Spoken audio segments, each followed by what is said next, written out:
All right, so we are going to discuss an arm bar from mount, and we're going to discuss two different ways to get there. The first way is kind of a lazy, fast way. I just say it's lazy because there's not a lot of setup. You're just taking advantage of a situation being handed to you. But it's an unlikely situation that probably, unless they're really new, not going to hand this to you. But the scenario is that they are just pushing you away. They want to keep you away and they're pushing. And a new white belt might do this, but somebody with experience probably is not just going to give you their arms like this. So you just trap one of the arms by putting your arms around it, and you're going on the chest. So you lean up on the chest, use that to swing your arm around, and then you grab and come back.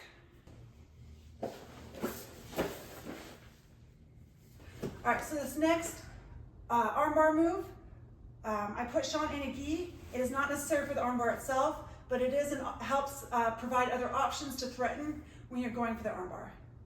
So this one works really well if he's keeping his knees or elbows really tight right here. You can't get it up, you can't get your arms into his elbows. So the move is to take your fist, I'm just gonna put it right here, but on this side of his head.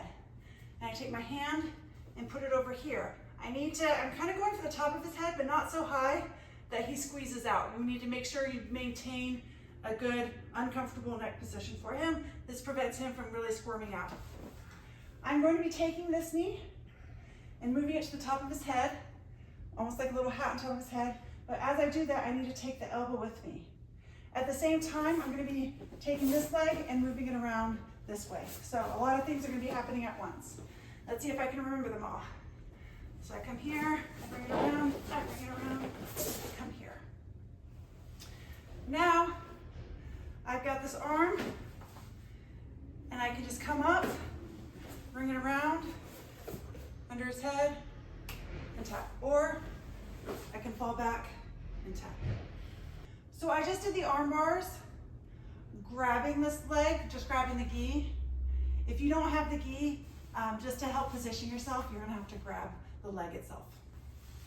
We just positioned ourselves just now into this modified mount. We came up and we did this without Sean triggering the event, without your opponent triggering the event. But it is possible that while you're sitting here in mount, fighting with your partner, they initiate going to the side on their own. They're coming up, and the reason they're doing it is to get your leg often. They're trying to capture this leg, to get it into quarter guard, to get it to half guard. So as they make that move, you can preempt it and come up. Once you're here, you're kind of in the same position where you can swing your leg around and go into a arm bar, but you're also in a position where you can punch this collar, grab the leg, and this is where the gi comes into play, and come around to bow and arrow. So if you have been gifted this position by your opponent and they have a gi on, you can kind of play both options. You can be sitting here going for the arm, they resist the arm, so you go for the collar.